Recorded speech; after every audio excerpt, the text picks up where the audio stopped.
என்னோடு கூட யோவான் சுவிசேஷம் 21ஆம் அதிகாரத்தை திருப்பிக் கொள்ளுங்கள். யோவான் 21ஆம் அதிகாரம் 15ஆம் வசனத்தை நான் உங்களுக்காக வாசிக்கிறேன். The Gospel of John chapter 21 verse number 15. அவர்கள் போஜன பண்ண பின்பு இயேசு சீமோன் பேதுருவை நோக்கி, யோனாவின் குமாரனாகிய சீமோனே, இவர்களிலும் அதிகமாய் நீ என்னிடத்தில் அன்பாய் இருக்கிறாயா என்றார். அதற்கு அவர், நாம் ஆண்டவரே, உம்மை நேசிக்கிறேன் என்பதை நீர் அறிவீர் என்றான்.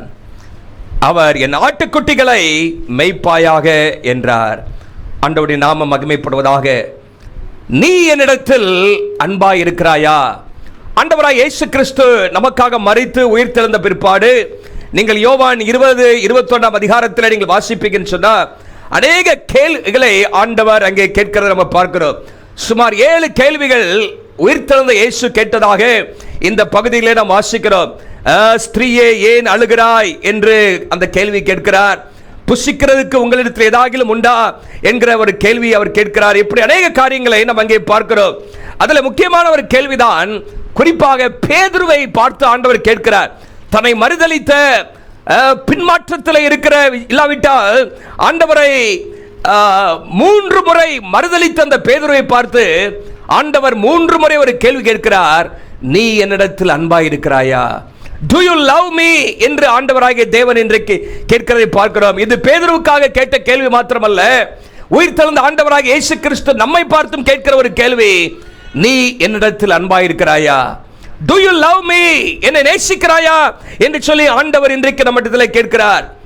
இன்றைக்கும் இந்த செய்தி இயேசுவை நேசிக்கும் ஒரு விசுவாசியுடைய வாழ்க்கையிலே காணப்படுகிற 5 அடையாளங்கள் என்கிற தலைப்பிலே உங்களோடு நான் பேச விரும்புகிறேன். 5-fold expression of a believer's love for Jesus. இயேசுவை நேசிக்கிறேன் என்று சொல்லுகிற ஒரு நபர் ஒருவேளை இந்த கேள்விக்கு, ஆம் ஆண்டவரே, பேதுருவை போல நீங்கள் உம்மை நேசிக்கிறேன், உம்மிடத்தில் அன்பாய் இருக்கிறேன் என்று சொல்லி நீங்கள் சொல்வீர்கள் என்று சொன்னால் உங்கள் வாழ்க்கையிலே சில அடையாளங்கள் இருக்க வேண்டும், சில காரியங்களை நீங்கள் வெளிப்படுத்த வேண்டும். Biblical love always leads to action. வேதாகமத்திலே சொல்லப்பட்ட அந்த அன்பு அது கிரியையிலே காணக்கூடிய அளவிலே அது வெளிப்படுத்தப்பட வேண்டும் என்று கர்த்தர் விரும்புகிறார். ஆண்டவராய் இயேசு தம்முடைய அன்பை எப்படி நமக்கு வெளிப்படுத்தினார்? நான் உன்னை நேசிக்கிறேன் என்று சொல்லி வாயளவெல்லாம் பேசினார்? இல்லை. அவர் தம்முடைய குமாரனை நமக்காக கொடுத்து, குமாரனாகிய இயேசு தம்முடைய ஜீவனை நமக்காக கொடுத்து அவர் நம்மேல வைத்த அன்பை அவர் விளங்க பண்ணி இருக்கிறார். ஆகவே நீங்களும் நானும் நாம் தேவன் மேல வைத்திருக்கிற அந்த அன்பை விளங்கப்பட வேண்டும் என்று கர்த்தர் விரும்புகிறார். ஹல்லேலூயா. We need to demonstrate that love for Jesus in tangible ways. அந்த அன்பை நாம் வெளிப்படுத்த வேண்டும், பார்க்கக்கூடிய அளவிலே நாம் வெளிப்படுத்த வேண்டும் என்று கர்த்தர் விரும்புகிறார். கடைசி நாட்களிலே அன்பு தணிந்து போகிற ஒரு காலத்தில் இருக்கிறோம். வேதம் சொல்லுகிறது மத்தேயு 24:12 அக்கிரமம் மிகுதியாவதால் அநேகருடைய அன்பு என்ன ஆயிருமா? தணிந்து போகும் என்று சொல்லப்பட்டிருக்கிறது. தணிந்து போகும். கடைசி நாட்களில் ஆண்டவரை நேசிக்கிற அந்த நேசம் குறைந்து போகும். ஆலயத்துக்கு வருவோம், எல்லாமே ஏதோ ஒரு சடங்காச்சாரமாக மாறிவிடும். பைபிள் வாசிப்போம், ஆனால் அது தேவன் மேல இருக்கிற அந்த அன்பின் பற்றுதலின் பாசத்தின் வெளிப்பாடாக இருக்கிறதா என்று சொல்லி நம்ம சிந்தித்து பார்க்க வேண்டும். வெளிப்படுத்தின விசேஷம் 2ஆம் அதிகாரம் 4ஆம் வசனத்திலே ஆண்டவர் எபேசு சபையை பார்த்து சொன்னார், நீ ஆதியிலிருந்து அன்பை விட்டாய் என்று உண்மையிலே எனக்கு குறைவு உண்டு என்று ஆண்டவர் சொல்கிறார். You have lost your first love. அந்த அன்பு எங்கே போயினது? தேவன் மேல இந்த பற்று, பாசம், ஆண்டவர் மேல இந்த துடிப்பு இன்றைக்கு எங்கே போனது என்று சொல்லி கர்த்தர் கேட்கிறார். எதற்காக நம்ம ஆண்டவரை நேசிக்கணும்? 1 யோவான் 4ஆம் அதிகாரம் 19ஆம் வசனம் சொல்கிறது, அவர் முந்தி நம்மிடத்தில் அன்பு கூர்ந்தபடினாலே நாமும் அவரிடத்தில் அன்பு கூற வேண்டும். ஹல்லேலூயா. அவர் முந்தி நம்மிடத்தில் அன்பு கூர்ந்திருக்கிறார். ஆகவே நாமும் அவரிடத்தில் அன்பு கூற வேண்டும் என்று வேதம் சொல்கிறது. பலமுறை நீங்கள் வேதத்திலே பழைய ஏற்பாட்டிலே வாசிப்பீங்கன்னா ஆண்டவர் இஸ்ரவேல் ஜனங்களை பார்த்து கூப்பிடுகிற காரியம், முழு இதயத்தோடு என்னை அன்பு கூறு, கர்த்தரிடத்தில் அன்பு கூறு. உபாகமம் 6ஆம் அதிகாரம் 5ஆம் வசனம் வேதத்தில் வாசிக்கிறோம். அங்கே ஆண்டவர் சொல்கிறார், உன் முழு இதயத்தோடு கர்த்தரை அன்பு கூறுவாயாக. 10ஆம் அதிகாரம் 12ஆம் வசனத்திலே அங்கே உபாகமம் 10:12 வாசிக்கிறோம். தேவன் உன்னிடத்தில் என்னத்தை கேட்கிறார்? அவரிடத்தில் அன்பாயிருக்கிறது அளவா கேட்கிறார் என்று அங்கே வேதத்திலே நாம் வாசிக்கிறோம். முழு இதயத்தோடும் அவரை அன்பு கூற வேண்டும் என்று சொல்லப்பட்டிருக்கிறது. 11ஆம் அதிகாரம் 1ஆம் வசனம், 11, 13, 11, 22 இப்படி அநேக வசனங்கள் உபாகமத்தின் புஸ்தகத்தில் ஆண்டவர் மேலே அன்பு கொள்ள வேண்டும் என்கிற காரியத்தை ஆண்டவர் சொல்கிறார். புதிய ஏற்பாட்டிலும் கர்த்தர் அதை தான் எதிர்பார்க்கிறார். Christianity is not built on activity, it is built on affection or love for Jesus. இயேசு மேல் இருக்கிற அன்பில் தான் கிறிஸ்தவ வாழ்க்கை கட்டப்பட வேண்டும் என்று கர்த்தர் சொல்கிறார். இங்கே பேதுருவை பார்த்து ஆண்டவர் கேட்கிறாரு, நீ என்னிடத்தில் அன்பா இருக்கிறாயா, உன்ட திறமை இருக்குதா, உன்ட பலன் இருக்கிறதா அப்படிலாம் கேட்கல. நீ என்னை நேசிக்கிறாயா, நீ என்னிடத்தில் அன்பா இருக்கிறாயா என்கிற காரியத்தை ஆண்டவர் கேட்கிறதை நம்ம பார்க்கிறோம். இந்த வசனத்தில் நீங்க பார்த்தீங்கன்னா அங்க போட்டிருக்கு நீ அப்படின்னு போட்டிருக்கு.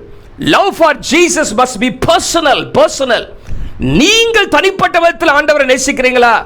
ஆமா, என் ஒய்ஃப் நேசிக்கிறாங்க, என் பிள்ளைங்க நேசிக்கிறாங்க, எங்க அப்பா அம்மா நேசிக்கிறாங்க ஆண்டவரை. நீங்கள் நேசிக்கிறீர்களா ஆண்டவரை? Do you love me? நீ என்னை நேசிக்கிறாயா? அருமையான சகோதரனை சகோதரி, பேதுருவை பார்த்து ஆண்டவர் கேட்ட கேள்வி நீ do you love me அப்படின்னு கேட்கிறார். இரண்டாவதாக, எல்லாவற்றை காட்டிலும் அதிகமாக நேசிக்கிறாயா? The love for Jesus must be personal and it also must be primary. அந்த அன்பு எப்படி இருக்க வேண்டும்? பிரதானமானதா இருக்க வேண்டும். எல்லாவற்றை காட்டிலும் அதிகமாக நேசிக்க வேண்டும். இவைகளிலும் அதிகமாக, பணத்தை காட்டிலும், வேலையை காட்டிலும், பிள்ளைகளை காட்டிலும், புருஷனை காட்டிலும், மனைவியை காட்டிலும், உலகத்தை காட்டிலும், இந்த உலகத்தில் உள்ள எல்லா உறவுகளை காட்டிலும், அதான் கேட்கிறார், இவைகளை பார்க்கிலும் மோர் தேன் அப்படின்னு கேட்கிறார். அப்போ ஆல் அதர் லவ்ஸ், அநேக அன்பு இந்த உலகத்தில் இருக்கிறது. ஹல்லேலூயா. அந்த எல்லா அன்பை காட்டிலும் அதிகமாக நீ நேசிக்கிறாயா? அப்போ it must be personal and it must be primary and it should also be intentional. அது நம்ம அதை உணர்வோடு கூட அதை வெளிப்படுத்தி அந்த அன்பை காட்ட வேண்டும். ஹல்லேலூயா. சும்மா வாயிலவல உம்மை நேசிக்கிறேன் ஆண்டவரே, பாட்டு பாடணும்ல, என் பலனாகிய கர்த்தாவே உம்மேல் அன்பு கூறுவேன் அப்படி வாயிலவல பேசிட்டு போயிடக்கூடாது. அது என்ன பண்ணணும்? இன்டென்ஷன். அன்பு கூறுகிறேன் பாருங்க, ஆண்டவர் மேல இருக்கிற அன்பை பாருங்க. இல்லாவிட்டால் மற்றவர்கள் பார்க்கணும். சிஸ்டருக்கு, அந்த பிரதருக்கு ஆண்டவர் மேல இருக்கிற அன்பை பாருங்கப்பா, எவ்வளவு ஆண்டவரை நேசிக்கிறாங்க அப்படிங்கிற அளவுக்கு நம்முடைய அன்பு வெளிப்படுத்த வேண்டும். ஹல்லேலூயா. சரி, 5 காரியங்களை வேகமாக நான் உங்களுக்கு சொல்ல விரும்புகிறேன். 5 அடையாளங்கள் ஆண்டவர் மேல் இருக்கிற அந்த அன்பு எப்படிலாம் நம்ம வாழ்க்கையில் வெளிப்பட வேண்டும். நம்பர் 1, முதலாவதாக சங்கீதம் 119 97 வசனத்தில் நீங்கள் வாசிப்பீங்கன்னு சொன்னா அங்கே போடப்பட்டிருக்கிறது, உமது வேதத்தில் நான் எவ்வளவு பிரியமாயிருக்கிறேன். How I love your law. நாள் முழுவதும் அதன் தியானம் என்று சொல்லி எங்க வேதத்தில் வாசிக்கிறோம். இன்னொரு வசனத்தை வாசிப்போம். 1 யோவான் 5ஆம் அதிகாரம் 3ஆம் வசனம். 1 யோவான் 5ஆம் அதிகாரம் 3ஆம் வசனத்திலே நாம் தேவனுடைய கற்பனைகளை கைக்கொள்வதே அவரிடத்தில் அன்பு கூறுவதாம். This is love for God. ஆண்டவரை நேசிக்கிறேன் என்றால் என்ன அர்த்தம்னு சொன்னா, இந்த வேதத்தின் மேல் பிரியமாயிருந்து, இந்த வேதத்தை நேசித்து, இந்த வேதத்தின் கற்பனைகளை கைக்கொள்கிறவர்கள் தான் ஆண்டவரை நேசிக்கிறவர்கள். This is love for God. 1 யோவான் 5:3 போட்டு பாருங்க. This is love for God. எது ஆண்டவரை நேசிக்கிறது? ஆண்டவருடைய வசனத்தை. If you love someone, you love their voice. யாரையாகிலும் நீங்க நேசித்தீங்கன்னா அவங்க பேச்சை கேட்டுட்டே இருக்கணும்னு விரும்புவீங்க, அப்படிதானே? அவங்க சத்தத்தை கேட்கணும்னு விரும்புவீங்க, அவங்களோட பேசணும்னு விரும்புவீங்க, அவங்க பேசுறத கேட்கணும்னு விரும்புவீங்க. கேட்பீங்க இல்லையா? இல்லாட்டி ஒருத்தவங்க ஃபோன் பண்றாங்க, ஒருத்தவங்களை நேசிக்கவே இல்லை, ஐயோ தலையெழுத்துப்பா ஃபோன் பண்றானே அப்படிங்க. ஆனா ஒருத்தவங்க ரொம்ப விரும்புற ஆளு ஃபோன் பண்றா டப்பக்கடி என்ன பண்ணுவீங்க? சில ஆட்கள் ஒய்ஃப் ஃபோன் பண்ணாலும் கட் பண்ணிடுறாங்க. சரி, அப்புறம் பேசிக்கலாம், அது சில பிஸியா இருக்கும் போது அது வேற. ஆனால் சில நேரத்தில் அந்த அன்பு இருக்கும் போது ரிப்ளை பண்ணாம இருக்க மாட்டோம், சத்தத்தை கேட்காம இருக்க மாட்டோம். பாருங்க, Bible is the voice of Christ. இந்த கிறிஸ்துவினுடைய சத்தம் வேதத்தில் வெளிப்படுகிறது. Those who love the Lord shall love his word. அவரை நேசிக்கிறவர்கள் அவருடைய வார்த்தையை நேசிப்பார்கள். நீங்க 119 சங்கீதத்தில் சங்கீதக்காரன் பாருங்க, அநேக காரியங்கள் ஒவ்வொரு வசனத்திலுமே ஆண்டவருடைய வார்த்தையை குறித்து சொல்றாரு. அதுல சில வசனங்களை உங்களுக்கு சொல்றேன். அதுல ஆண்டவர் வசனத்து மேல் இருக்கிற பிரியத்தை அவர் சொல்றாரு பாருங்க. 47 வசனம் வேகமா வாசிக்கிறேன், நீங்க திருப்பிக்கலாம். நான் பிரியப்படுகிற உம்முடைய கற்பனைகளின் பேரிலே. 48 வசனம், நான் பிரியப்படுகிற உம்முடைய கற்பனைகளுக்கு என்று சொல்கிறார். 97 வசனத்தில் நான் எவ்வளவு பிரியமா இருக்கிறேன் உம்முடைய வசனத்தின் மேலே என்று சொல்கிறார். 113 வசனத்தில் வீண் சிந்தனைகளை நான் வெறுத்து உமது வேதத்திலே பிரியப்படுகிறேன். இந்த பிரியங்கிற வார்த்தை இங்கிலீஷ்ல லவ் லவ்னு போட்டிருக்கு. எவ்வளவு உம்முடைய வேதத்தின் மேல் அன்பா இருக்கிறேன், நேசமா இருக்கிறேன், பிரியமா இருக்கிறேன். 119 வசனத்தில் பாருங்க, ஆகையால் உமது சாட்சிகளில் பிரியப்படுகிறேன். 159 வசனத்தில் பாருங்க, அங்கேயும் போட்டிருக்குது, கர்த்தாவே கட்டளைகளை நான் நேசிக்கிறேன் நேசிக்கிறேன் சொல்கிறார். 163 உம்முடைய வேதத்தையோ நேசிக்கிறேன், உம்முடைய வேதத்தையோ நேசிக்கிறேன். 167 பார்த்தீங்கன்னா, அவைகளை நான் மிகவும் நேசிக்கிறேன், மிகவும் நேசிக்கிறேன். I love them greatly. ஆண்டவருடைய வசனத்தை அதிகமாக நான் நேசிக்கிறேன் என்று சங்கீதக்காரனாகி அங்கே அங்கே அந்த 119 சங்கீதத்தை எழுதின தேவ மனுஷன் மறுபடியும் மறுபடியும் பிரியமா இருக்கிறேன், நேசமா இருக்கிறேன். கர்த்தருடைய வேதத்திலே பிரியமாயிருந்து இரவும் பகலும் தியானமாயிருக்கிற மனுஷன் பாக்கியவான். கர்த்தரை நேசிக்கிறவர்கள் இந்த வார்த்தையை ரொம்ப நேசிப்பாங்க. ஒரு ஆளு சொல்லுங்க பார்க்கலாம். இந்த பைபிள் எத்தனை பேர் கையில் கொண்டு வந்திருக்கிறீங்க? ஹல்லேலூயா. இந்த பைபிளை ரொம்ப நேசிப்பீங்க. ஹல்லேலூயா. இந்த வார்த்தை எத்தனையோ பரிசுத்தவான்கள் நமக்காக தியாகம் செய்து நம்முடைய மொழியில கொடுத்திருக்கிறாங்க. அந்த வேத வசனத்தை நேசிக்கணும். ஹல்லேலூயா. we must fall in love with God's word. ஆண்டவருடைய வசனத்தின் மேல் அன்பா இருக்க வேண்டும் என்று கர்த்தர் விரும்புகிறார். எப்படியெல்லாம் அன்பா இருப்பது? அதை தொடர்ந்து வாசிக்கணும். கன்சிஸ்டன்ட் ரீடிங், தவறாமல் வாசிக்க வேண்டும், தினந்தோறும் வாசிக்க வேண்டும். கேர்ஃபுல் மெடிடேஷன், கவனமாக தியானிக்கணும். வாசித்தா மாத்திரம் போதாது. நேற்று என்ன வாசித்தீங்க அப்படின்னா நீங்க சொல்லுவீங்க நீதிமொழிகள், இல்லாட்டி மத்தேயு, மார்க்கு, பிலேமோனு, பிலிப்பியர் ஏதாவது சொல்லுவீங்க. என்ன வாசித்தீங்க? என்ன பகுதியை வாசித்தீங்க? என்ன ஆண்டவர் உங்களோடு பேசினாரு அப்படிங்கிற அளவுக்கு நம்ம தியானம் பண்ணி வாசிக்க வேண்டும். அது மாத்திரமல்ல, முழுவதும் கீழ்ப்படிய வேண்டும். ஹல்லேலூயா. வாசித்தா மாத்திரம் போதாது, கீழ்ப்படுகிற ஒரு இருதயத்தோடு நம்ம வாசிக்க வேண்டும். அதான் நீங்க வேதத்தில் யோவான் 14 அதிகாரத்தை எடுங்க. 14, 23, 24 பாருங்க. யோவான் 14 அதிகாரம் 23, 24 இப்படி போட்டிருக்கு, ஒருவன் என்னில் அன்பாய் இருந்தால் அவன் என் வசனத்தை கை கொள்ளுவான், அவனில் என் பிதா அன்பாய் இருப்பார். ஒருவன் என் அன்பாய் இருந்தால் வசனத்தை கை கொள்வான். 24 வசனத்தை பாருங்க, என்னில் அன்பாயிராதவன் என் வசனங்களை கை கொள்ள மாட்டான். அன்பா இருக்கிறவன் கை கொள்வான், அன்பா இல்லாதவன் கை கொள்ள மாட்டான் என்று ஆண்டவர் சொல்றாரு. என்னமாக அங்கே 15 வசனத்திலையும் பாருங்க. 15 வசனத்தில், நீங்கள் என்னிடத்தில் அன்பா இருந்தால் என் கற்பனைகளை கை கொள்ளுங்கள், கை கொள்ளுங்கள். பாருங்க, அன்பும் ஆண்டவருடைய வார்த்தையும் ஒன்னா போகுது. கை கொள்றது அங்கே சொல்லப்பட நம்ம பார்க்கிறோம். தினந்தோறும் வேத வசனத்தை வாசிப்பதற்கு நேரத்தை விடுங்க, அதை தியானிக்க நேரத்தை எடுங்க.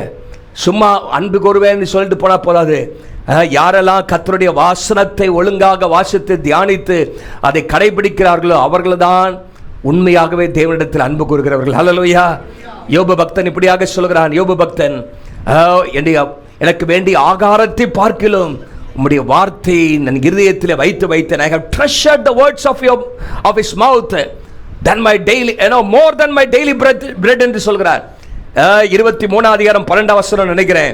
அங்கே யோபுவின் புஸ்தகம் 23 அதிகாரம், யோபு பாருங்க 23 அதிகாரம் 12 வசனத்தில் பாருங்க, எனக்கு வேண்டிய ஆகாரத்தை பார்க்கிலும், ஆகாரத்தை பார்க்கிலும், பொன் வெள்ளிகளை பார்க்கிலும் நீர் விளம்பின வேதமே எனக்கு நலம் என்று சொல்லி சங்கீதக்காரன் 119 சங்கீதம் 72 வசனத்தில் சொல்கிறார். ஹல்லேலூயா. வசனத்தின் மேலே ஒரு வாஞ்சி. ஹல்லேலூயா. அதன் மேலே ஒரு அன்பு நமக்கு இருக்கணும். ஹல்லேலூயா. ஒரு வயசானவர் ஒருத்தர் அவர் ரட்சிக்கப்பட்டு ஒரு போர்டிங் ரூமில் அவர் தங்கியிருந்தாராம். அதாவது ஒரு வாடகை ரூமில் அவர் தங்கியிருந்தார் எடுத்து. அப்போது அவர் பைபிளை ரொம்ப வாசித்து ஒவ்வொருத்தரும் வாசிக்கும் போது சத்தமா praise the Lord, hallelujah, praise the Lord அப்படின்னு வாசிக்க ஆண்டவர் பேச சத்தம் போட்டே இருப்பாராம். அவன் பக்கத்தில் உள்ளவங்களாம் என்னடா அடிக்கடி இருந்தாலே praise the Lord, hallelujah, praise the Lord. அதை பார்த்தா பைபிளை வாசித்து பிரைஸ் தி லார்ட். அப்போ பார்த்தாங்க பக்கத்தில் ரொம்ப தொந்தரவாக இருக்குது அப்படின்னு சொல்லி ஒரு நாள் பைபிளை திருடி எடுத்துகிட்டு போயிட்டாங்க. பக்கத்தில் பைபிளை எடுத்துகிட்டு போயிட்டு அந்த பைபிள் மாதிரியே ஒரு கருப்பு புஸ்தகத்தை இன்னொன்று கொண்டு வச்சு, அது ஒரு என்னது விஞ்ஞான புஸ்தகம், சயின்டிஃபிக் புக்கு, நிறையா என்னது ஃபேக்ட்ஸ் ஃபிகர்ஸ்லாம் இருக்கிற அந்த புக்கை கொண்டு வச்சுட்டாருங்க. அவர் பார்க்குற என்னடா நம்ம படித்த மாதிரியே வேறு புத்தகம் அப்படின்னு பார்த்துட்டு திரும்ப அதை படிக்கிறார். சரி என்னதான் இருக்குது அதில் என்ன போட்டிருக்குன்னு அதில் போட்டு சில காரியங்களை பார்த்து praise the Lord hallelujah praise the Lord அப்படின்னாராம். பக்கத்தில் என்னடா இது பைபிள் தான் பார்த்து இதை படிச்சுட்டான் என்னது பிரைஸ் தி லார்ட். அப்போ அவன் சொன்னாரான், நான் இப்போதான் போன வாரம் படித்தேன், ஆண்டவர் பாவத்தெல்லாம் கடலின் ஆழத்தில் தூக்கி போட்டாருன்னு இந்த புக்கில் போட்டிருக்கு. பசிபிக் கடல் இத்தனையோ அடி 30 மைல் ஆழம்னு போட்டிருக்கு, அவ்வளோ ஆழத்தில் தூக்கி போட்டாரா பிரைஸ் தி லார்ட் அப்படின்னா. பாருங்க, நம்ம வாழ்க்கையில் வசனத்தோடு அவ்வளோ நெருக்கமாக இருக்கணும். ஹல்லேலூயா. அவரை நேசித்து எதுக்கு சொல்கிறேன்னா, நம்ம வாழ்க்கையில் ஆண்டவர் மேலே உள்ள தேவ சமூகத்தில் பாருங்க, மரியாதை குறித்து வேதம் சொல்கிறது. லூக்கா 10ஆம் அதிகாரம் 42ஆம் வசனத்தில், அங்கே இல்லாவிட்டால் அங்கே 40ஆம் வசனத்தில் அங்கே வாசிக்கிறோம். மணிக்கு 39ஆம் வசனத்தில், பாதத்தின் அருகே உட்கார்ந்து அவருடைய வசனத்தை கேட்டுக்கொண்டிருந்தால், ஹல்லேலூயா, அவருடைய பாதத்தின் அருகே உட்கார்ந்து அவருடைய வசனத்தை கேட்டுக்கொண்டிருந்தால், spending time with Jesus daily, listening to his voice daily, ஒவ்வொரு நாளும் ஆண்டவருடைய சத்தத்தை கேட்டுக்கொண்டிருக்கிற அந்தவர்கள் தான் உண்மையாகவே கர்த்தரை நேசிக்கிறவர்கள். மனைவியை நீங்கள் எல்லாமே கொடுக்கலாம், கொடுக்கறதுனால மாத்திரம் இல்லை, அவரோடு நீங்கள் நேரம் செலவழிக்காமல் அவங்களோடு இணைந்து செயல்படாமல் இருப்பீங்கன்னா, அவருடைய சத்தத்தை கேட்காமல் இருப்பீங்கன்னா, உங்களுடைய அன்பு ஒரு மெக்கானிக்கல் ஏதோ இயந்திரம் போல மாறிடும். ஆனால் நேரம் செலவழிக்கும் பொழுது அந்த அன்பில் ஜீவன் உயிர் இருக்கிறது. ஹல்லேலூயா. அப்போஸ்தலர் 22:14 ஆண்டவர் பவுலை பார்த்து சொல்கிறார், அவருடைய திருமுகத்தை தரிசிக்கணும், திருவாய்மொழியை கேட்கணும், திருவுளத்தை அறியணும், அதற்காக தான் கர்த்தர் உன்னை தெரிந்து கொண்டார். பாருங்க, இதெல்லாம் திருவுளத்தை அறிய, திருவாய்மொழியை கேட்க, இதெல்லாவற்றையும் செய்யணும்னா கர்த்தருடைய வார்த்தை நம்ம வாழ்க்கையில் இருக்கணும். அதன் மூலமாக தான் அவருடைய சத்தத்தை நம்ம கேட்க முடியும். ஆகவே முதலாவதாக வேதத்தை நேசிக்கிறவர்கள் அவருடைய தேவனை நேசிக்கிறவர்கள் அவருடைய வார்த்தையை நேசிப்பாங்க. ஹல்லேலூயா. இன்னையிலிருந்து ஒரு முடிவு எடுத்து, ஆண்டவரே நம்முடைய வசனத்தின் மேல் அளவற்ற ஒரு பாசம், பிரியம், அன்பு, நம்முடைய வேதத்தை நேசிக்கிறவர்களுக்கு மிகுந்த சமாதானம் உண்டு, அவர்களுக்கு இடரல் இல்லை என்று 119 165 வசனத்தில் வாசிக்கிறோம் சங்கீதத்தில். நம்முடைய வேதத்தை நேசிக்கிறவர்களுக்கு மிகுந்த சமாதானம். அடுத்ததாக ஆண்டவரை நேசிக்கிறவர் என்ன செய்வார்கள் வாசிக்கலாம். 1 யோவான் 4ஆம் அதிகாரம் 20ஆம் வசனமா 21ஆம் வசனம் வாசிங்க. 5ஆம் அதிகாரம் 1ஆம் வசனம், 3 வசனத்தை சேர்த்து வாசிக்கலாமா? மைக்ல வாசிக்கிறேன். தேவனிடத்தில் அன்பு கூறுகிறேன் என்று ஒருவன் சொல்லியும் தன் சகோதரனை பகைத்தால் அவன், நான் ஆண்டவரை நேசிக்கிறேன் அப்படின்னு சொல்லிட்டு சகோதரர்களை நேசிக்காட்ட அவன் யாரு சொல்லுங்க? பொய்யனு. அப்புறம் என்ன போட்டிருக்கு? தான் கண்ட சகோதரனிடத்தில் வாசிங்க. தான் கண்ட சகோதரத்தில் அன்பு கூறாமல் இருக்கிறவன் காணாத தேவனிடத்தில் எப்படி அன்பு கூறுவான்? தானா காணாத தேவனிடத்தில் எப்படி அன்பு கூறுவான்? அடுத்தது 21. தேவனிடத்தில் அன்பு கூறுகிறவன் தன் சகோதரனிடத்தில் அன்பு கூற வேண்டும் என்கிற அந்த கற்பனையை அவராலே பெற்றிருக்கிறோம். 5ஆம் அதிகாரம் 1ஆம் வசனம், இயேசுவானவரே கிறிஸ்து என்று விசுவாசிக்கிற எவனும் தேவனால் பிறப்பித்தவனிடத்தில் அன்பு கூறுகிற எவனும் அவரால் பிறப்பிக்கப்பட்டவனிடத்திலும் அன்பு கூற. Everyone who loves the father loves his child as well. ஆகவே அப்பாவை நேசிக்கிறவன் அப்பாவுடைய பிள்ளையை என்ன பண்ணும்? நான் அப்பாவை தான் நேசிப்பேன், அப்பாவுடைய பிள்ளையை நேசிக்க மாட்டேனே சொல்லாமா? இல்ல, அப்பாவை தான் நேசிப்பேன். இங்க இருக்க நிறைய பிள்ளைகள், நிறைய அப்பாவுடைய பிள்ளைகள் நிறைய உட்கார்ந்துருக்குங்க. அந்த அப்பாவுடைய பிள்ளைகள்லாம் என்ன பண்ண மாட்டேன், நேசிக்க மாட்டேன். நம்ம எல்லாம் தேவனுடைய பிள்ளைகள். அப்போ ரெண்டாவது என்னன்னு சொன்னா, love for the saints of God. தேவனுடைய பிள்ளைகளை நேசிக்கணும், பரிசுத்தவான்களை நேசிக்கணும். ரட்சிக்கப்பட்ட தேவ பிள்ளைகளை நாம் நேசித்து அவர்களோடு நல்ல ஐக்கியம் வைத்திருக்க வேண்டும், அவர்களை நேசிக்க வேண்டும். கிறிஸ்து யாரா இருக்கிறார்? சபைக்கு தலையா இருக்கிறார். நம்ம எல்லாம் யாரா இருக்கிறோம்? சபை என்ன இருக்குது? சரீரம். அப்போ தலையை மாத்திரம் நான் நேசிப்பேன், சரீரத்தை நேசிக்க மாட்டேன்னு சொல்லுவீங்களா? இல்ல, மண்டையை மாத்திரம் தலையை மாத்திரம் நான் நேசிப்பேன், அந்த சரீரத்தில் ஒன்னதையும் நான் நேசிக்க மாட்டேன் அப்படின்னா அது கரெக்டா இருக்குமா? தலையை மட்டும் வச்சு தலை முக்கியம், தலை தான் முக்கியம். ஆனா தலை தான் எல்லாத்தையும் இயக்குது. ஆனா தலையை மாத்திரமல்ல, those who love the head must also love the body. You cannot love the head and hate the body. நீங்க தலையை நேசித்து சரீரத்தை என்ன பண்ண முடியாது, வெறுக்க முடியாது. ஆகவே தலையை நேசிக்கிறவர்கள் சரீரத்தை நேசிக்கணும். ஒரு ஆளு சொல்லுங்க பார்க்கலாம். ஆகவே சபையாகிய சரீரத்தை நேசிக்கணும், தேவ பிள்ளைகளை நேசிக்கணும். பைபிள்ல நீங்க பாத்தீங்கன்னா பலமுறை ஆண்டவர் புதிய ஏற்பாட்டில் ஒருவரில் ஒருவர் அன்பாயிருங்கள் என்று சொல்றார். ஒருவரில் ஒருவர் அன்பாயிருங்கள். யோவான் 13:34, எபேசியர் 5:2 இன்னும் நிறைய வசனம் இருக்கு, எல்லாத்தையும் சொல்ல விரும்பல. பலமுறை ஒருவரில் ஒரு அன்பாயிருங்கள். விசேஷமாக தேவ பிள்ளைகள் நாம் தேவனை நேசிக்கிறதை ஒருவரில் ஒருவர் காட்டுகிற அன்பிலே வெளிப்படுத்த வேண்டும். ஹல்லேலூயா. எப்படிலாம் வெளிப்படுத்திங்க வாசிங்க. முதலாவது 1 யோவான் 3:17 வாசிங்க. எப்படி நம்ம மற்றவர்கள் நேசிப்பது?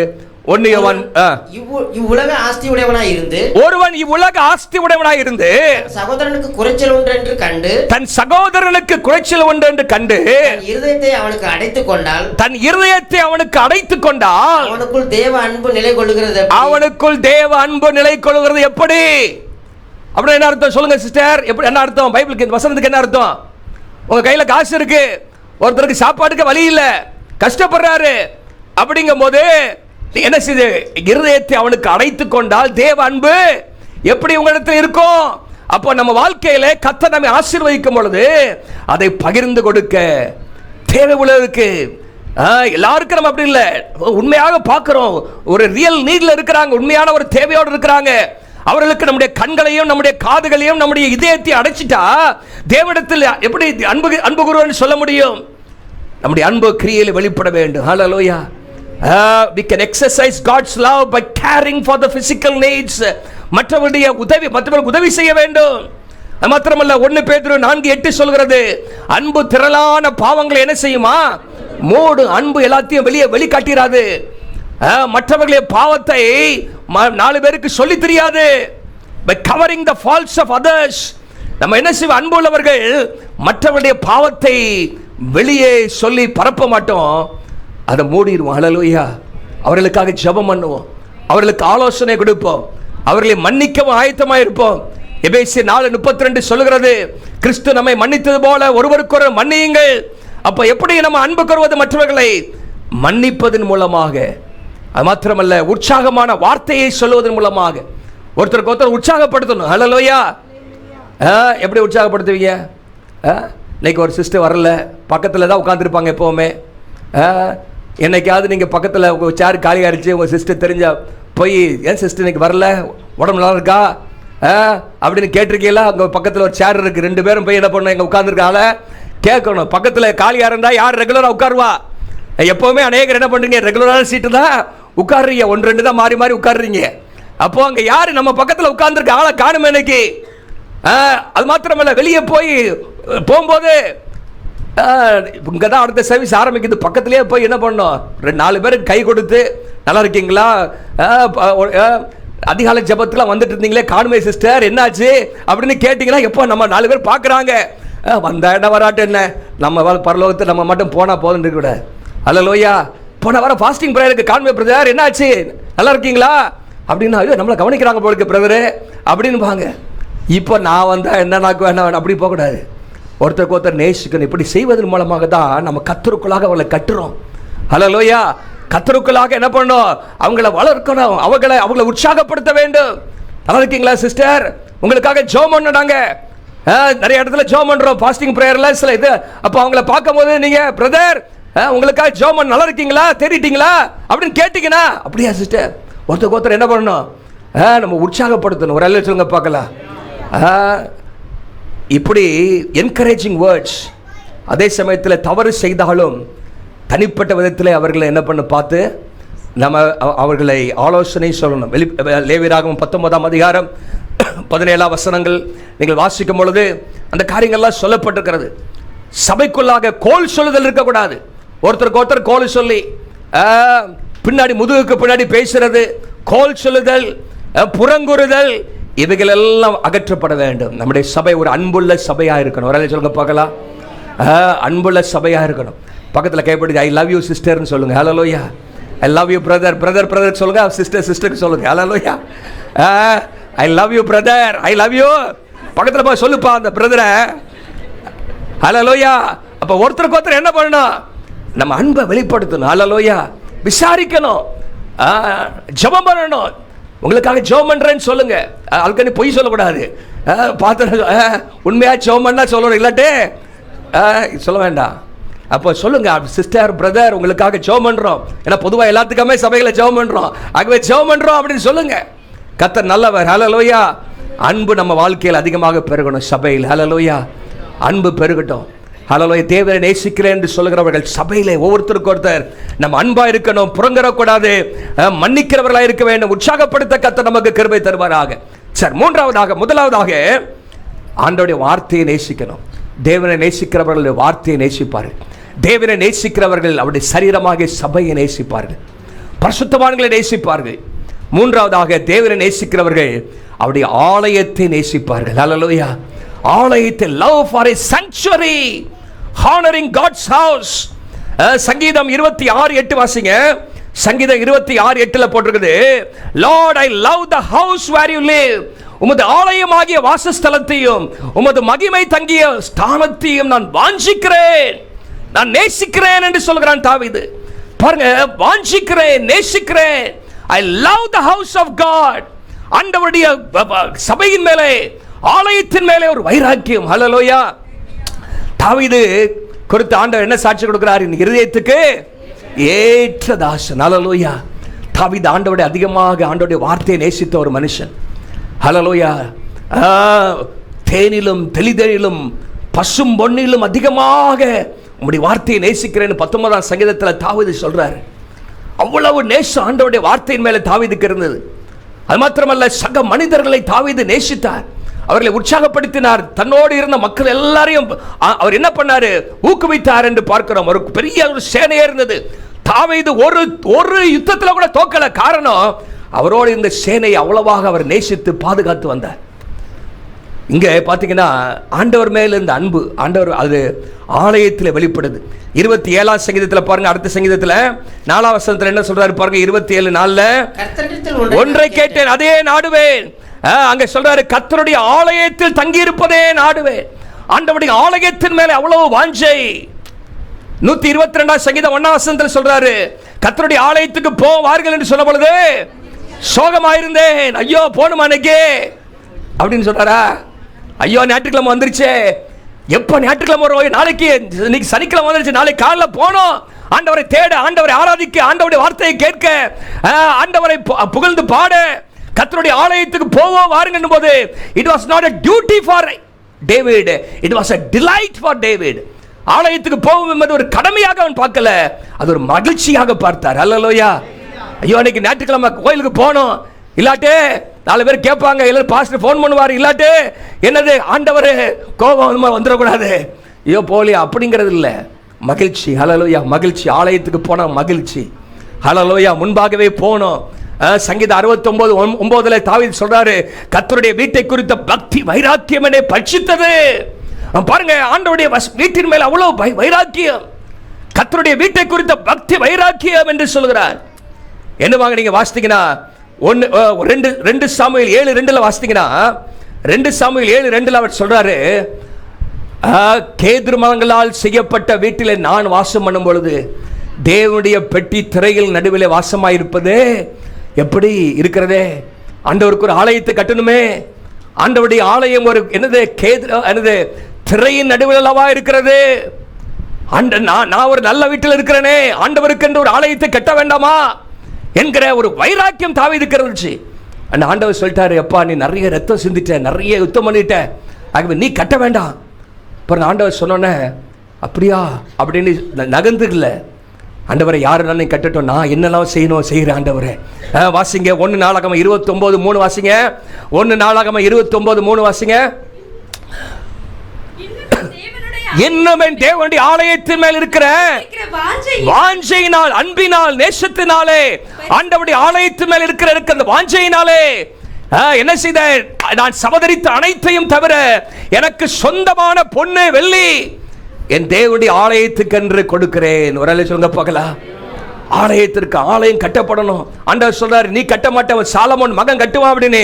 சரி ஆண்டவரே, பரவாயில்ல, நான் என்னெல்லாம் சேர்த்து வைத்தனோ தேவனுடைய ஆலயம் சந்ததி சந்ததியாக, பரம்பரை பரம்பரையாக, தலைமுறை தலைமுறையாக உம்முடைய வாசஸ்தலம் ஆண்டவரை கட்டப்பட்டு அநேகர் வந்து ஆசீர்வதிக்கப்படணும். அதற்கு நான் என்னெல்லாம் செய்ய முடியுமோ செய்கிறேன் என்று சொல்லி பாருங்க, எல்லாவற்றையும் ஆண்டவருக்கு என்று கொடுத்தாரா? ஒரு எல்லாம் சொல்லுங்க பார்க்கலாம். தாவீது சகோதரித்த அநேக காரியங்களை, இதெல்லாம் ஆண்டவர் மேல உள்ள அன்புனால, ஹல்லேலூயா, ஆண்டவர் மேல உள்ள அன்புனால ஆண்டவருடைய ஆலயத்துக்கு கொடுத்து, ஆண்டவருடைய ஆலயத்துக்கு போனோம், அங்க தங்கணும், அங்க இருக்கிற ஜெபத்துல பங்கு பெறணும், ஆலயத்தின் காரியத்தில் நாட்டமா இருக்கணும், ஆலயத்தின் காரியத்தில் ஐக்கியமா இருக்கணும் என்றெல்லாம் அந்த தாவீதுடைய வாழ்க்கையில் இருந்த அந்த நேசம் நமக்கு இருக்கும்போது தான் நீங்களும் நானும் தேவனுடைய இதயத்துக்கு ஏற்ற தாசர்களாக மாற முடியும். ஹல்லேலூயா. ஆலயத்தை கட்டணும். ஹல்லேலூயா. நம்மால் என்றதை கொடுக்கணும். அநேகர் எல்லாம் வாக்கு பண்ணியிருக்கிறீங்க ஆலயத்தை கட்டுவதற்கு. ஒரு அல்ல சொல்லுங்க பார்க்கலாம். அதெல்லாம் நீங்கள் வாக்கு பண்ணலாம், கொடுக்கணும். நாங்கள் ஜெபம் பண்ணுறோம். நீங்கள் என்ன பண்ணோம்? ஆண்டவரே இன்னும் அதிகமாக கொடுக்கணும். சும்மா கொஞ்சம் ஏதோ கடமைக்காக என் பங்குக்கு ஒன்று வச்சுக்கிறேன் அப்படின்னு இல்லை. தியாகமாக கிரயம் செலுத்தி கொடுக்கும் பொழுது ஆலயம் தலைமுறை தலைமுறையாக அநேக தேவ பிள்ளைகள் வந்து ஆசீர்வதிக்கப்பட, விடுதலை பெற, ரட்சிக்கப்பட, ஹல்லேலூயா, அந்த ஆலயத்தில் வந்து ஒரு நபர் ரட்சிக்கப்பட்டாலும் உங்களுக்கு அங்கே நித்திய நித்தியமான ஆசீர்வாதங்கள் அதில் உண்டு. ஹல்லேலூயா. பரலோகத்தில் ஆசீர்வாதங்கள் உண்டு, பூமியிலும் ஆசீர்வாதங்களை ஆண்டவர் தருகிறார். ஆகவே சாக்ரிஃபிஷியல் கிவிங் அங்கே ஆலயத்திற்காக தாவீது கொடுத்த இதெல்லாம் தேவன் மேல் இருக்கிற ஆசை, அன்பினுடைய வெளிப்பாடுகள். அன்பினுடைய வெளிப்பாடுகள். அநேக உதாரணங்களை சொல்ல முடியும். எவ்வளவு தேவ மனிதர்கள் ஆண்டவருக்காக, தேவனுடைய ஆலயத்திற்காக கிரயம் செலுத்தியிருக்கிறார்கள். தேவ ஆலயம் கட்டப்படணும். ஹல்லேலூயா. தேவ பிள்ளைகள் ஆசீர்வதிக்கப்படணும், தேவ ராஜ்யம் கட்டப்படணும். இந்த திருச்சி பட்டணத்தில் ஒரு எழுப்புதல் உண்டாக வேண்டும் என்று சொன்னால் ஒரு தேவனுக்காக ஒரு மகிமையான ஆலயம் கட்டப்பட வேண்டும். ஒரு எல்லாம் சொல்லுங்க பார்க்கலாம். ஆகவே அதற்காக நம்ம செய்கிற அந்த காரியம் தேவனுடைய அன்பின் வெளிப்பாடாக இருக்கும். ஹல்லேலூயா. ஆலயத்துக்கு தவறாம வரணும். Faithful attendance. ஆலயத்துக்கு தவறாம வரணும். அது தேவன் மேல இருக்கிற அன்பு. ஹல்லேலூயா. ஏதோ ஞாயிற்றுக்கிழமை ஒரு நாள் போகலாம், கம்யூனியன் சர்வீஸுக்கு போகலாம் அப்படின்னு இல்லை. வாரந்தோறும் போக வேண்டும். அது மாத்திரமல்ல, ஊழியங்களில் ஈடுபட வேண்டும். நாங்கள் ஒரு 3 காரியம் சொல்லியிருக்கோம், உங்களுக்கு ஞாபகம் இருக்கான்னு தெரியல. ஏடிஎம். ஏடிஎம் என்ன? ஆட்டோமேட்டட் டெல்லர் மிஷின் தானே. அங்கே ஏடிஎம் கார்டை கொடுத்தீங்கன்னா என்ன வருது? உள்ளே போட்டிங்கன்னா பணம் வருது. அப்போ சபைக்கு அடுத்த ஒரு ஏடிஎம்னு ஒன்று இருக்கு. என்ன? ஏன்னா அட்டெண்டன்ஸ். சொல்லுங்க சொல்லுங்க, எல்லாம் சொல்லுங்க. ஸ்கூலுக்கு போவீங்களா? அட்டெண்டன்ஸ். பிரதர் பிரசண்டா? இன்னைக்கு 3 நாள் ஆப்சென்ட் ஆயிடுச்சு, என்னன்னு தெரியல அப்படின்னு இருக்கக்கூடாது. பாருங்க, அட்டெண்டன்ஸ் என்ன பண்ணும்? ஒழுங்காக என்ன பண்ணும்? ஆலயத்துக்கு வரணும். ஹல்லேலூயா. வாரந்தோறும் வரணும். 52 வாரமும் வரணும். போன மாசத்துக்கு 4 வாரமும் வரணும். வியாதியின் படுக்கையில் படுக்கை விட்டேன்னா எந்திரிக்க முடியல, 4 பேருக்கு சாப்பாடு கொடுக்குற அளவுக்கு இருந்தீங்கன்னா வர வேண்டாம். மற்றபடி என்ன பண்ணணும்? ஆலயத்துக்கு வரணும். எங்கேயாவது வேற ஊரில் இருந்தாலும் எங்கேயாவது ஆலயத்துக்கு அட்டன் பண்ணணும். ஹல்லேலூயா. அப்போ அடுத்ததாக டி என்ன? டைமா? Treasure or tithe. நம்முடைய காணிக்கைகளை கொடுக்கணும், நம்முடைய தசோபாகங்களை, டைட்ஸ். அப்புறம் எம்னா என்ன தெரியுமா? மினிஸ்ட்ரி. எல்லாம் சொல்லுங்க. ஏதாவது ஒரு ஊழியம் செய்யணும் சபையில். ஒரு ஆள் சொல்லுங்க பார்க்கலாம். அட்லீஸ்ட் ஜப ஊழியமாக பண்ணணும். ஜப ஊழியமாக பண்ணணும். இந்த கார்டுக்காக ஜெபம் பண்ணுறேன்னு சொல்லியிருக்கு. இந்த இதெல்லாம் அடித்து கொடுத்துருக்கு. டெய்லி ஜெபம் பண்ணுறீங்களா? அதுக்காகண்டி இந்த கார்டு 500 நாள். இன்னைக்கு எத்தனாவது நாள்? இன்னைக்கு அது எங்க ஞாபகம் இருக்குது? 2 வாரம் ஆச்சு. ஹல்லேலூயா. பாருங்க, 6ஆம் தேதி ஆரம்பிச்சு இன்னைக்கு எத்தனாம் தேதி? 19ஆம் தேதி ஆச்சு. கிட்டத்தட்ட 14வது நாள் இன்னைக்கு ஜெபம் நடக்குது. ஆகவே இதுக்காக ஜெபம் பண்ணணும். ஊழியர்களுக்காக ஜெபம் பண்ணணும், ஊழியங்களுக்காக ஜெபம் பண்ணணும். ஏதாவது ஒரு ஊழியத்தில் பங்கு பெறணும். சுவிசேஷ ஊழியம் 3 குழுவா பிரிச்சு வச்சிருக்கிறோம். போறாங்க டெய்லி, வாரம் தேவ பிள்ளைகள் போறாங்க, ட்ராக்ஸ் கொடுக்குறாங்க, ஜெபம் நட பண்றாங்க. நீங்க என்ன பண்றீங்க? ஏதாவது ஒரு நாளாவது போறீங்களா? ஆண்டவருடைய ஊழியத்தை செய்யணும். ஹல்லேலூயா. ஆகவே ஜெபம் நட போகணும். ஏதாவது ஒரு குழு நான் சேர்ந்துக்கிறேன். 4 வாரமும் போலாட்டில் 1 வாரமா நான் வாரேன். அந்த குழு தலைவர் யாரு? நான் கான்டாக்ட் பண்ணி கனெக்ட் பண்ணுங்க அப்படின்னு ஊழியம் பண்ணணும். ஏதாவது. ஹல்லேலூயா. பெண்கள் ஜெபத்தில் பங்கு பெறணும். உபவாச ஜெபத்தில் ஏதாவது ஒரு ஊழியத்தில் ஈடுபடணும். கேர்சல் ஊழியத்தில் பங்கு பெறணும். இல்லாட்டி வீட்டை திறந்து கொடுக்கணும். ஒண்ணுமே செய்ய மாட்டேன், ஞாயிற்றுக்கிழமை மாத்திரம் போய் சேரை மட்டும் தேய்ச்சிட்டு வருவேன் அப்படின்னு இருக்கக்கூடாது. ஏதாவது ஆண்டவருக்காக செய்யணும். ஹல்லேலூயா. ஏடிஎம் சொல்லுங்க. ஏன்னா என்ன? அட்டெண்டன்ஸ். வாரம் ஒழுங்கா வரணும். டீனா என்ன? ட்ரைட். நம்முடைய ஊழியத்திற்காக காணிக்கைகளை, தசோபாகங்களை கொடுக்கிறது, தேவ ராஜ்யத்தின் வளர்ச்சிக்காக. அப்புறம் எம்னா என்ன? மினிஸ்ட்ரி. இதெல்லாம் மூணையும் போட்டிங்கன்னா தான் ஆலயத்தின் நன்மையினால் கர்த்தர் நிரப்புவார். சும்மா வந்துட்டு போனால் மாத்திரம் போதாது. ஹல்லேலூயா. இதில் உங்களுடைய ஜாய்ஃபுல் பார்ட்டிசிபேஷன் என்னவா இருக்கணும்? உங்களுடைய ஈடுபாடு இருக்க வேண்டும். ஈடுபாடு, ஆலயத்தோடு ஈடுபாடு இருக்க வேண்டும். தேவ ராஜ்யத்துக்கு அடுத்த காரியங்கள்ல ஈடுபாடு ரொம்ப முக்கியம். இதை கொடுப்பீங்கன்னா கர்த்தர் நிறைவாக ஆசீர்வதிப்பார். ஹல்லேலூயா. அப்போ தேவனுடைய ஆலயத்தின் மேலே வாஞ்சை. ஹல்லேலூயா. வசனத்தின் மேலே பிரியம், பரிசுத்தவான்கள் மேலே நேசம், ஆலயத்தின் மேலே வாஞ்சை. நான்காவதாக சங்கீதம் 97:10 எடுங்க. சங்கீதம் 97:10. கர்த்தரில் அன்பு கூறுகிறவர்களே தீமையை வெறுத்து விடுங்கள். கர்த்தரில் அன்பு கூறுகிறவர்களே, let those who love the Lord hate evil அப்படின்னு போட்டிருக்குது. பாருங்க, அடுத்த பகுதி என்னன்னு சொன்னா, தேவனை நேசிக்கிறவர்கள் பரிசுத்த வாழ்க்கையை விரும்புவார்கள், பரிசுத்தமாக இருப்பார்கள். லவ் ஃபார் காட், தேவன் மேல இருக்கிற அன்பு இன்றைக்கு பாட்டில், வார்த்தையில், இமோஷன்ஸ்ல இன்னைக்கு நம்ம வெளிப்படுத்துறோம், நல்லது. ஆனா true love for God is proven by hatred for sin. உண்மையான தேவன் மேல இருக்கிற அன்பு பாவத்தை வெறுக்கிறதிலே இருக்கிறது. பாவத்தை வெறுக்கிறதிலே. Hatred for sin. If you love the Lord you cannot love what God hates. நீங்க ஆண்டவரை நேசிப்பீங்கன்னு சொன்னா ஆண்டவர் வெறுக்கிறத நீங்க நேசிக்க மாட்டீங்க. ஒரே சொல்லுங்க பார்க்கலாம். ஆண்டவர் வெறுக்கிறத நீங்களே வெறுப்பீங்க. அப்ப ஆண்டவரை நேசிக்கிறேன்னு சொல்லிட்டு ஆண்டவர் வெறுக்கிறத போய் நீங்க நேசிட்டு இருந்தீங்கன்னா நீங்க ஆண்டவரை நேசிக்கல. If you love the Lord you cannot love what he hates. அவர் வெறுக்கிறத நம்ம நேசிக்க மாட்டோம். அங்க போட்டுருக்கு பாருங்க, கர்த்தரிடத்தில் அன்பு கூறுகிறவர்களே தீமையை வெறுத்து விடுங்கள். ஹல்லேலூயா. தீமையை வெறுத்து விடுங்கள். You cannot claim to love God and still entertain sin comfortably. ஆண்டவரை நேசிக்கிறேன்னு சொல்லிட்டு பாவத்தில் நாம் இருப்போம் என்று சொன்னால் உண்மையாகவே ஆண்டவரை நேசிக்கல. நம்முடைய வாழ்க்கையில் ரகசிய பாவங்கள் இருக்கிறதா? ஆண்டவருக்கு பிரியமில்லாத காரியம் இருக்குதா? இல்லாவிட்டால் என்னது, பாவத்தோடு நம்ம சமரசம் செய்கிறோமா? சில நேரத்தில் சில தவறுகளை நாம் நியாயப்படுத்துகிறோமா? பாவத்தோடு ஒத்து வாழ்ந்து கொண்டிருக்கிறோமா அப்படின்னு சொன்னால், when we should develop a holy intolerance towards sin. பாவத்துக்கு விரோதமாக ஒரு என்னது இன்டாலரன்ஸ் அப்படின்னா சகிக்க கூடாதத. பாவத்தை நான் சகிக்க மாட்டேன், சீ போ அப்படின்னு வெறுத்து தள்ளுவேன். அப்படிங்கிற அளவுக்கு பாவத்தின் மேலே ஒரு வெறுப்பு நமக்கு இருக்கணும். ஹல்லேலூயா. பாவத்தின் மேலே வெறுப்பு. பாவத்தை செய்ய மாட்டேன் இல்லை, பாவத்தின் மேலே ஒரு வெறுப்பு, ஹேட்ரட். வேதம் சொல்லுகிறது, ஆண்டவராகிய இயேசு கிறிஸ்து அவர் நீதியை சிநேகித்து அக்கிரமத்தை என்ன பண்றாரா? வெறுக்கிறார் அப்படின்னு போட்டிருக்கு. வெறுக்கிறார். இப்போ நீங்களும் நானும் ஆண்டவர் வெறுக்கிற காரியத்தை வெறுக்கணும், அவர் நேசிக்கிறத நேசிக்கணும். ஹல்லேலூயா. அவர் என்னத்தை நேசிக்கிறாரு? மல்கியாவில் ஒரு வசனம் இருக்குது. மல்கியா 2ஆம் அதிகாரத்தை எடுங்க. மல்கியா 2ஆம் அதிகாரம் 11ஆம் வசனத்தில் அங்கே போட்டுருக்கு பாருங்க, கர்த்தர் சிநேகிக்கிற பரிசுத்தம். கர்த்தர் சிநேகிக்கிற பரிசுத்தம். 3ஆம் லைன்ல பாருங்க, அங்க போட்டுருக்கு, டிவில பாருங்க. கர்த்தர் சிநேகிக்கிற பரிசுத்தம். God loves holiness. அவர் ஆண்டவர் பரிசுத்தத்தை ஆண்டவர் நேசிக்கிறார். அதை நம்ம பரிசுத்த குலைச்சலாக்கிட கூடாது. 2 கொரிந்தியர் 6ஆம் அதிகாரம் 17ஆம் வசனத்தில் 2 கொரிந்தியன்ஸ் 6:17 வாசிக்கிறோம். எங்கதான் போட்டிருக்குது?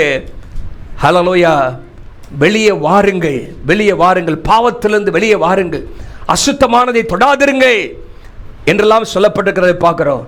அப்போ வெளியே வரணும். You cannot walk with God and walk with sin at the same time. தேவனோடும் பாவத்தோடு சேர்ந்து நடக்க முடியாது. துன்மார்க்கருடைய ஆலோசனை நடவாதீங்கள், பாவியுடைய வழியில் இல்லாமலும் பரியாசக்கார உட்காரும் இடத்தில் உட்காராமலும். அப்பதான் இந்த வேதத்தை நேசிக்க முடியும். அப்போ நம்ம வாழ்க்கையில பாவத்தை விட்டு வெளியே வரணும். ஒரே சொல்லுங்க பார்க்கலாம். ஆகவே பரிசுத்தத்தை வாஞ்சிக்கிறவர்கள், விரும்புகிறவர்கள் தான் ஆண்டவரை உண்மையாக நேசிக்கிறவர்கள். ஹல்லேலூயா. நம்ம வைத்திருக்கிற உறவுகள் எப்படி இருக்கிறது? நாம் எப்படி என்னத்தை பார்க்கிறோம், என்னத்தை கேட்கிறோம், என்னத்தை பேசுறோம், இதெல்லாவற்றிலும் கவனமாக இருக்கணும். We must guard what we watch. நம்ம என்னத்தை பார்க்கிறோம், போன்ல டிவியில் என்னத்தை பார்க்கிறோம், நம்முடைய கண்களுக்கு முன்பாக என்னத்தை நிறுத்துகிறோம். தாவீது ஒரு இடத்துல சொல்றாரு, 101ஆம் சங்கீதம் நினைக்கிறேன், அங்க சொல்றாரு, தீமையானது என் கண் முன் நிறுத்த மாட்டேன், தீமையான காரியங்களை என் கண்முன் நிறுத்த மாட்டேன், வைக்க மாட்டேன் என்று சொல்லி அவர்களை தீர்மானத்தோடு அங்கே சொல்லுகிறதை நம்ம இங்கே பார்க்க முடியும். 101:3 தான் இருக்குது. தீங்கான காரியத்தை என் கண்முன் வைக்க மாட்டேன் என்று சொல்கிறார். பாருங்க, நம்ம வாழ்க்கையில நம்முடைய கண்ணு முன்ன என்ன வருது, என்னத்தை வச்சிட்டு இருக்கிறோம்? பரிசுத்த வாழ்க்கை. ஹல்லேலூயா. இது ஆண்டவருக்கு பிடிக்காது, நானும் அதை செய்ய மாட்டேன். ஹல்லேலூயா. என் தேவனுக்கு பிடிக்காதது எனக்கும் பிடிக்காது. என் தேவனுக்கு நேசமா அவர் விரும்புகிறது நானும் விரும்புவேன். ஒரு அல்ல சொல்லுங்க போகலாம். சரியான ஒரு கிளியர் பவுண்டரிஸ், தானியேலை போல நம்ம வாழ்க்கையில் ஒரு கோடு போட்டு இதை நான் செய்ய மாட்டேன், இதை தாண்ட மாட்டேன் என்கிற ஒரு தீர்மானத்தோடு வாழுவோம் என்று சொன்னால் கர்த்தர் நம்மை ஆசீர்வதிப்பார். ஹல்லேலூயா. அப்போ தேவனை நேசிக்கிறவர்கள் என்ன செய்வாங்க? நம்பர் 1, முதலாவதாக அவருடைய வேதத்தை நேசிப்பார்கள். இரண்டாவது, தேவனை நேசிக்கிற என்ன செய்வாங்க? அவருடைய சரீரமாகிய சபை. அதாவது சரீரமாகிய சபைனா தேவ பிள்ளைகள், தேவ பிள்ளைகளை நேசிப்பார்கள். தேவ பிள்ளைகளை ஒருவருக்கொருவர் நேசமாக இருப்பார்கள். மூன்றாவதாக தேவனுடைய ஆலயம். ஆலயம் என்றால் ஆண்டவர் நமக்கு தந்திருக்கிற அந்த ஆலயமாகிய சபை. அதை என்ன பண்ணுவாங்க? அதை நேசிப்பார்கள், அதன் மேல வைராக்கியமாக இருப்பார்கள். ஆலயத்தின் காரியங்களிலே, ஊழியங்களிலே நாட்டமுள்ளவர்களாக இருப்பார்கள். ஆலயத்திற்காக செபிப்பார்கள், ஆலயத்திற்காக கொடுப்பார்கள், ஆலயத்திலே இணைந்து தேவனுடைய ராஜ்யத்தை கட்டுவதற்கு பிரயாசப்படுவார்கள். நான்காவதாக பரிசுத்த வாழ்க்கையை விரும்புவாங்க. ஹல்லேலூயா. கடைசியாக ஆண்டவரை நேசிக்க என்ன செய்வாங்கன்னா ஆத்துமாக்கள் மேல் வாஞ்சியா இருப்பார்கள். Hallelujah. Love for the lost or love for the sinners. பாவிகளை நேசிப்பார்கள், ஆத்துமாக்களை நேசிப்பார்கள்.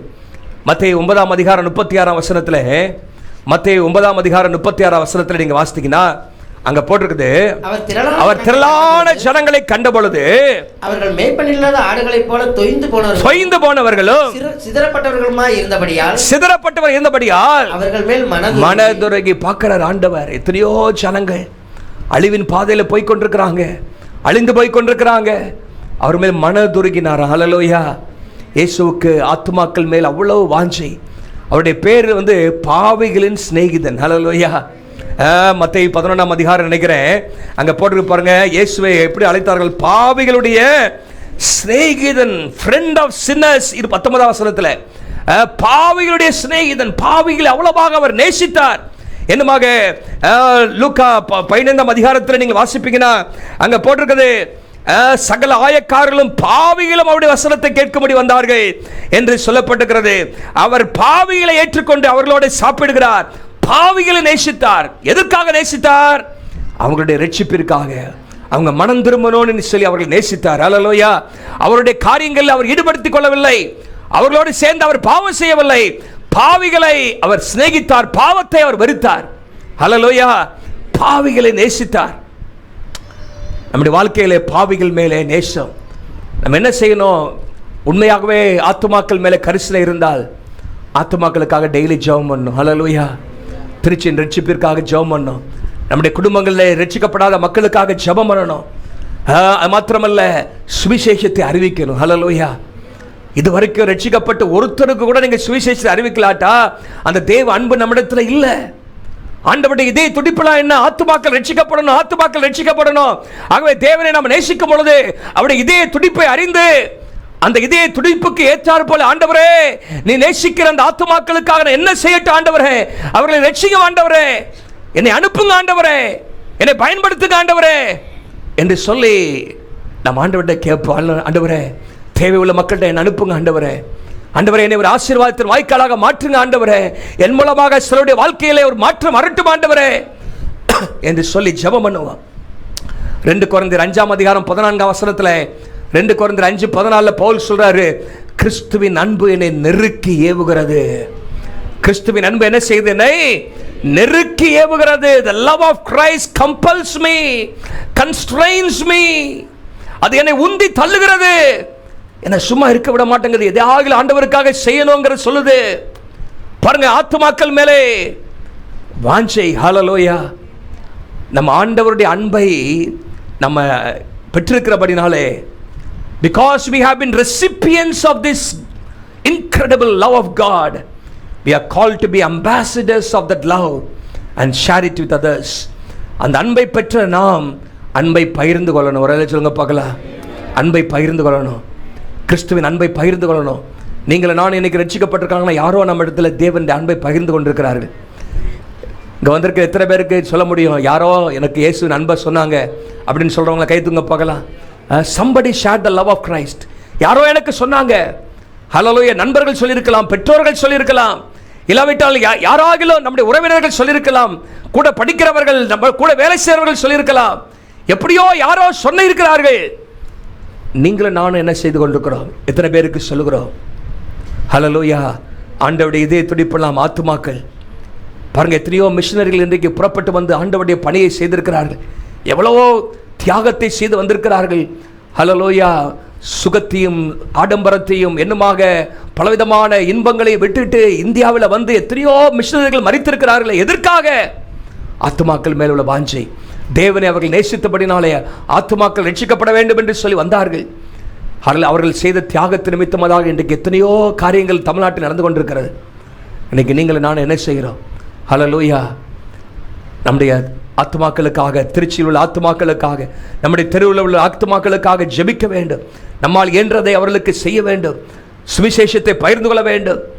மாத்திரமல்ல, அவர் மேலே மனதுருக்கம் உள்ளவர்களாக நல்ல சமாரியனை போல அவருடைய காயங்களை கட்டி எப்படியாக கிறிஸ்துவின் அன்பை வெளிப்படுத்த வேண்டும். ஒரு எல்லாம் சொல்லுங்க பார்க்கலாம். ஆத்துமாக்கள் மேலே தாகம், ஆத்துமாக்கள் மேலே வாஞ்சை நம்முடைய வாழ்க்கையில தேவை. பாருங்க, ஆண்டவர் மேலே நமக்கு தியாகம் இருந்த ஆண்டவருக்காக செய்கிறது ஒரு பெரிய காரியமாகவே இருக்காது. நீங்கள் ஆதிகாமம் 29:20 இந்த இந்த இந்த யார் யாக்கோபு ராகேல் என்ன பண்ணாரா? நேசித்தார், லவ் பண்ணாரா? என்னது? யாரு? யாக்கோபு ராகேலை.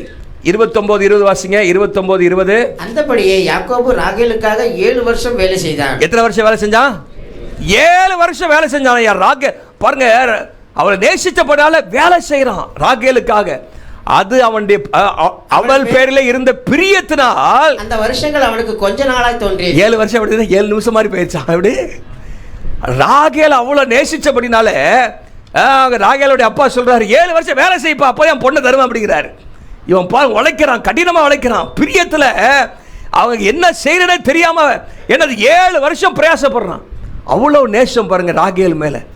இன்னைக்கு நீங்கள் நானும் கர்த்தருடைய அன்பு அவ்வளோ இருந்துச்சுன்னா நமக்கு ஒன்றுமே நேரம்லாம் தெரியாது. அல்லேலூயா. நம்முடைய பரம்லாம் ஒன்றும் பெருசாக தெரியாது.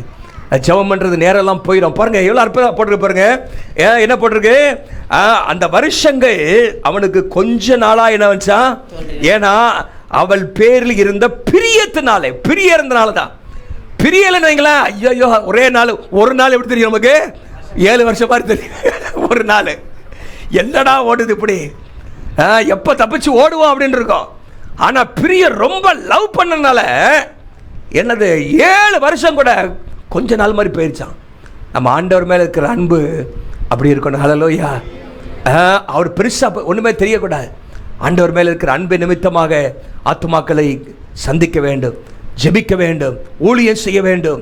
லேபர் ஆஃப் லவ் அப்படின்னு போட்டிருக்கு. 1 தெசலோனிக்கர் 1:3 அன்பின் பிரயாசம் போட்டிருக்கு. அன்பின் பிரயாசம் நம்ம வாழ்க்கையில் அன்பின் நிமித்தமாக ஆண்டவருக்காக எதையாலும் பிரயாசப்பட வேண்டும். இதெல்லாம் நம்ம வாழ்க்கையில் இருக்கும் என்று சொன்னால், ஆண்டவரை நம்ம உண்மையாக நேசித்தால் கர்த்தர் நமக்கு என்ன தராரு? வேகமாக ஒரு 6 வசனத்தை சொல்லிடுறேன், நீங்கள் குறிச்சிக்கங்க. வீட்டில் போய் அந்த வசனத்தை வாசித்து பாருங்க. தேவனை நேசிக்கிற நிமித்தமாக ஆண்டவர் நமக்கு வாக்கு பண்ணியிருக்கிற ஆசீர்வாதங்கள் என்ன? வேகமாக போடுங்க அந்த வசனத்தை. நம்பர் 1, முதலாவதாக 1 கொரிந்தியர் 8:3 சொல்லுது, தேவனில் அன்பு கூறுகிறவன் தேவனால் அறியப்பட்டிருக்கிறான். ஹல்லேலூயா. ஆண்டவரை நேசிக்கிறவங்களை தேவன் தனிப்பட்ட விதத்தில் அறிஞ்சு வச்சிருக்கிறார். Is known by God. Hallelujah. பாருங்க, ஒரு பிரைம் மினிஸ்டர் இல்லாவிட்டால் ஒரு சீஃப் மினிஸ்டர் அவருக்கு என்ன தெரியும் அப்படின்னு சொல்றதா எவ்வளோ கெத்து இருக்கு பாருங்க. உண்மையாகவே நீங்கள் ஆண்டவர் நேசிப்பீங்கன்னு ஆண்டவர் சொல்றாரு, நீ என்னால் அறியப்பட்டிருக்கிறாய். ஹல்லேலூயா. ரெண்டாவதாக 145 சங்கீதம் 20 சொல்லுது. 145 சங்கீதம் 20 கர்த்தர் தம்மில் அன்பு கூறுகிற யாவரையும் காப்பாற்றுகிறார், பிரிசர்வ் பண்றாரு. ஆண்டவரின் மேல் அன்பு கூறும் பொழுது கர்த்தர் நம்மை காப்பாற்றுகிறார் என்று சொல்லப்பட்டிருக்கிறது. யாத்திராகமம் 20:6 வாசிக்கிறோம், அவரிடத்தில் அன்பு கூறுவர்களுக்கு 1000 தலைமுறை வரைக்கும் இரக்கம் பாராட்டுகிறாரா. 1000 தலைமுறை வரைக்கும். உபாகமம் 7:9 அதான் வாசிக்கிறோம். ரோமர் 8:28 வாசிக்கிறோம், அவரிடத்தில் அன்பு கூறுகிறவர்களுக்கு சகலமும் நன்மைக்கு ஏதுவாக நடக்கிறது. ஆண்டவரிடத்தில் அன்பு கூறுகிறவர்களுக்கு, இது எல்லாருக்கும் கிடைக்கப்பட்ட வாக்குத்தத்தம் அல்ல. ஆண்டவரை நேசிக்கும் பொழுது சகல காரியத்தையும் நம்ம வாழ்க்கையில கர்த்தர் நன்மையாக முடிய பண்ணுகிறார்.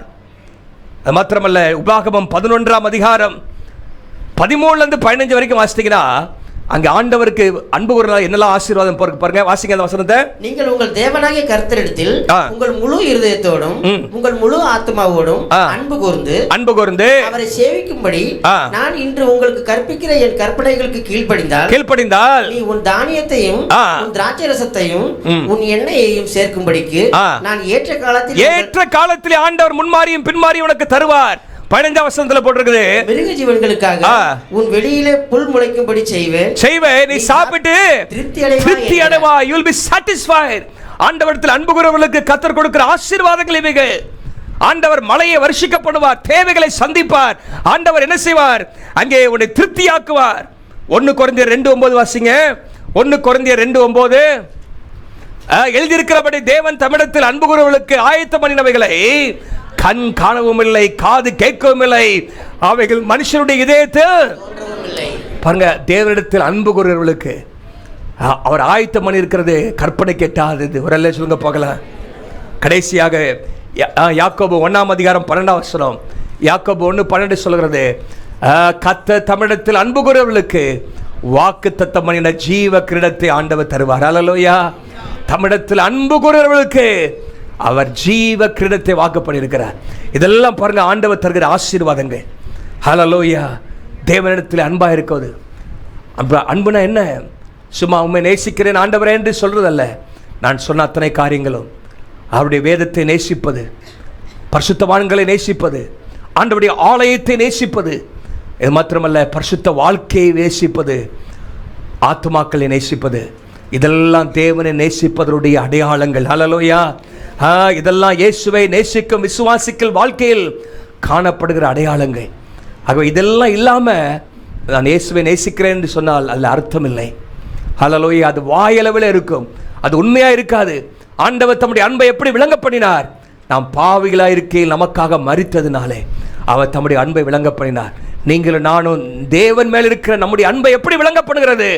நான் சொன்ன அத்தனை காரியத்தையும், அந்த 5 விதமான காரியங்கள் நம்ம வாழ்க்கையில காணப்படும் பொழுது ஆண்டவர் சொல்வார், உண்மையாக என்ன நேசிக்கிற அப்படின்னு. ஹல்லேலூயா. ஆண்டவரை நேசிக்கிறவர்களுக்கு ஆண்டவர் பொறுப்புகளை தருகிறார். இந்த பேதுருவை பார்த்து ஆண்டவர் சொன்னார், என் ஆடுகளை மேய்ப்பாயாக, என் ஆட்டுக்குட்டிகளை மேய்ப்பாயாக. பாருங்க, ஆண்டவரை நேசிக்கும் போது கர்த்தர் நமக்கு பொறுப்புகளை தருகிறார். பொறுப்பாயிருந்து செயல்பட வேண்டும், ஊழியம் செய்ய வேண்டும், தேவனுக்காக செயல்பட வேண்டும் என்று கர்த்தர் விரும்புகிறார்.